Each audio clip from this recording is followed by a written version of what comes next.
కేటీఆర్ గారు మా వేములోడికి వచ్చి ఒక మాట అన్నాడు. మహేంద్రన్న వేములోడికి వచ్చి కేటీఆర్ ఒక మాట అన్నాడు.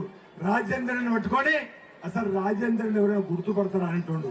నేను అడుగుతున్నా, 2008లో 2009 కంటే ముందు 2008 తెలంగాణ చెవులో ఈ ముస్తాబాద్ చౌరస్తాలో నిలబడితే నిన్నెవడన్నా గుర్తుపట్టిండని అడుగుతున్న కేటీఆర్. ఆనాడు నిన్ను ఇదే కేకమైనట్టు ఇక్కడ తిరుపతిలో ఇక్కడ మాజీ ప్రజాప్రతినిధులు ఈయన కేసీఆర్ కొడుకంటే ఆనాడు నిన్ను గుర్తుపట్టినట్టే ఈ రోజు జగపతిరావు గారు కొడుక రాజేంద్ర జిల్లా మొత్తం గుర్తుపడుతుంది. గుర్తుంచుకో కేటీఆర్ అంటున్నా, గుర్తుంచుకో కేటీఆర్ అంటున్నా. Thanks for watching. For more updates subscribe to my channel. చూస్తూనే ఉండండి మరెన్నో అప్డేట్ కోసం ASN 24 ఛానల్.